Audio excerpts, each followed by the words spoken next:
An NYPD cop who is suing the department has released audio of an interaction that he had with his commanding officer. Now, the reason why he did this is because he believes that it shows a perfect example of how his commanding officer was pressuring him to target specific communities and specific people, specifically black people. Now, again, this is audio that an NYPD cop has released himself.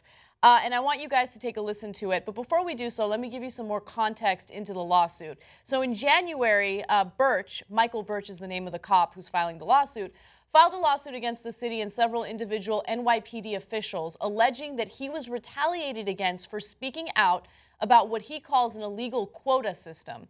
A judge dismissed his complaint, and he filed an appeal with a higher court last month. Now, he still works for the NYPD, but at the time of this recording that you're about to listen to, he was a transit cop. Right now, he has been transferred out of that department, and he is no longer working under the official that you're going to hear in the audio. So take a listen, and we'll discuss. Who commits the crimes in this situation? Who commits the crimes? Well, it's mostly teenagers, anywhere between the ages of 15 and 19, mostly male, blacks, and Hispanics. Okay. Who are you stopping? Everybody. I stop everybody. 54 tabs up to 820. Mm-hmm. 25 of those are female. Pat. Okay. Like I said, I stop everybody. I'm not targeting anybody. First of all, you just told me who bad guys are. Yeah, I know that, but there's also other people who are committing violations as well. I'm not saying that there's not violations being made. Male blacks that you commit the crime. Plenty of people that write summonses too are male blacks and male Hispanics. Male blacks. Not for the whole year, and I have. You're telling me for the whole year, I only stopped 2 male blacks for summonses. 820. No. January 1st, August 20. 54 tabs. 2 male blacks. 7 Hispanics, 7 other, 10 whites, 3 Asians. So where are you targeting the perp that you just told me? Well, like I said, if I don't see a perp jumping over the turnstile, what am I supposed to do to him? That's what I'm saying. These people are not going to pop. How do I know that? 80% chance a female Hispanic that I stopped, that she said they did pop actually for a warrant, and I arrested her. Female Hispanic, the Hispanics that were supposed to be going out that are committing the crimes, the people that I you think that she's going to pop. Did I think she was going to pop? I didn't put no thought into it. If you come up and you're getting and you'll come up a collar, I'm taking you in. This is what I see. You describe to me who's committing the crimes. You're fully aware of it. We're not targeting those people. I'm targeting everybody. 2 male blacks. Whoever's out there. If I catch... So you only saw 2 male blacks jump the turnstile? If you're saying that's what's in front of you, then yes, that's all I saw. There's 2 male blacks for the whole year jumping the turnstile. That's what you're saying is in front of you. I'm not disputing that. You're saying that's what I got there? That's what you have. Better not dispute it here. Well, I'm saying, but we're also talking Hispanics as well. I stopped a lot of Hispanics too. 7 male Hispanics, but more than half are females. And like I said, everybody's committing violations in front of me. So Jayar's here, and I wanted to talk to Jayar about this. So we talked about it in the context of that study, Jayar, in the context of this story. The right-wingers think that you celebrate when you see a story like that.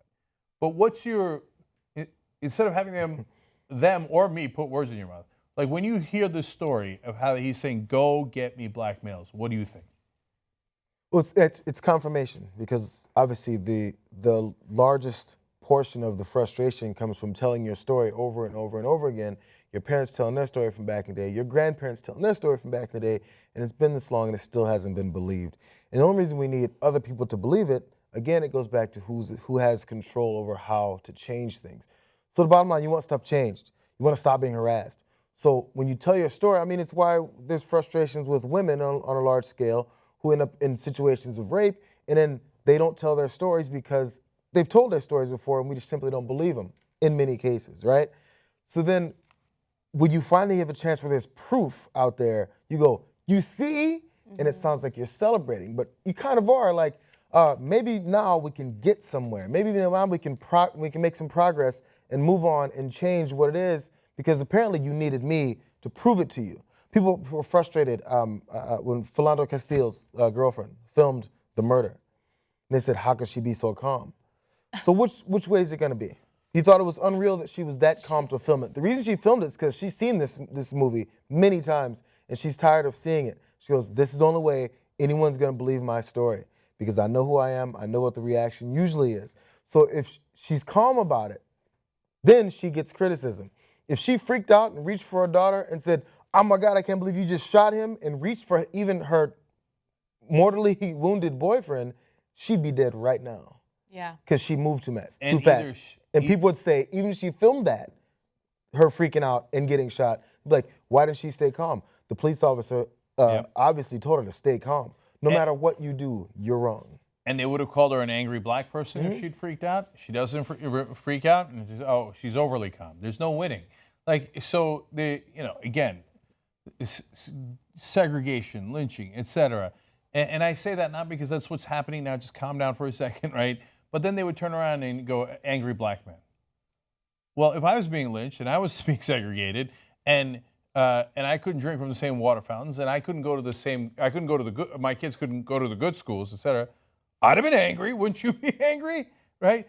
And then no, don't be angry. Bow your head. Bow your head. Bow your head. So look, I think Tommy Christopher criticized Bill Maher for an appearance he just had on Hardball, and look, it's probably a little too tough. And I'm not a fan of Maher, but I agree with a lot of what he says. I don't agree with some of it. Anyway, Maher said, "Oh, because of all these videos now, black people are seeing what's happening." And Tommy made a decent point. He said, "Look, black people already knew what was happening. The videos are making white people know what's happening."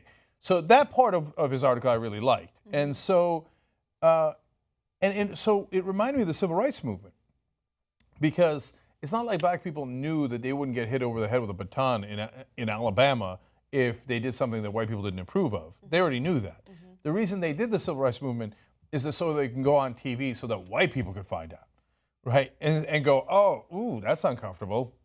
So that's what we're going through right now. So this is a civil rights moment right now where people are looking at those videos going, ooh, turns out black people weren't lying this whole time. Like, wow, they really do get shot pretty quickly. Oh, oof, if my son got shot that quickly, I'd be a little upset. If my dad got shot that quickly, or when he was unarmed, or in any way that I see on video, I'd be a little upset. I don't know. Maybe they've got a point. I feel like we've regressed in so many different ways, right? And the issue regarding policing and the black community is one example of that. I mean, I think about Rodney King. If what happened to Rodney King in the 90s happened today, do you think that justice would be served for him? I don't think so.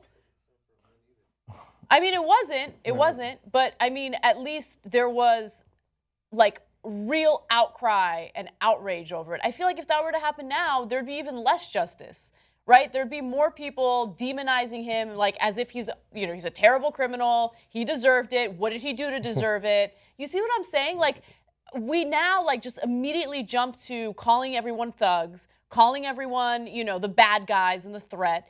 I don't know. It's really devastating. So, no, what I think the difference is, likely he wouldn't have gotten justice now either. So, number one, the fact that after all these years we haven't progressed in that sense is dispiriting. Mm-hmm. Granted, yes. And I think the reason people had such a huge reaction to it back then was because that was the beginning of video. Mm-hmm. It's not like Rodney King was the first black guy to have his ass beaten in the way that he did, in vicious assault by the cops. He was one of the first where the whole country got to see it. Mm-hmm. And so there was like, whoa, like that was a moment like, oh my God, we never, like, that's when first non-blacks were like, well, that is an outrageous thing because that would never happen to us. And I assume it would never happen to black people. And I'm now seeing it with my own eyes. Yeah. Now, since then, we've set up two camps. And now the difference is, and I don't remember exactly what the right-wing reaction was because there wasn't as much social media back then. There wasn't Fox News back then. But right now, there's a whole camp who would now beat up Rodney King after the fact. Mm-hmm. And they say, oh, but look at his criminal record. I know they said that back then too. But every day they'd get on TV and they'd say, he had but it's black culture. Where is his father? He did this wrong, he did that wrong. They'd show his mugshot. And then they'd say, oh, and he ran from people, he endangered him. And it would be a coordinated media campaign to make you despise Rodney King and believe that he had it coming. Yeah. And so that's what you mean by we've regressed. Yeah. Because now instead of people going, wow, you're right, that's outrageous, nobody deserved that, we have half the country going, yep, go get him. Do it again. It's also very weird to me that whenever we do stories of campus rape and sexual assault, right, you'll have right-wingers come out and say, like, no, he's innocent until proven guilty, innocent until proven guilty, right? But when it comes to black men getting shot and killed without any due process whatsoever, he had it coming. Yeah. Fucking pieces of shit. Like, I can't, I don't know how to hold back my rage. Like, it's just intense. If you're on a terrorist watch list and you want to get an automatic weapon to kill people, due process! Due process. You're a 12-year-old black boy. You don't need any due process. Just shoot him in 2 seconds. Look, the toy gun could have been a real gun. Who gives a shit? Due process. I don't care about that. Shoot him. Shoot him and be done with it. So, yes, there is a coordinated campaign. But yes, believe it or not, after all this, I'm still hopeful that this is how you shine a spotlight and this is how we eventually win, by talking about it. That's why they desperately don't want us to talk about it.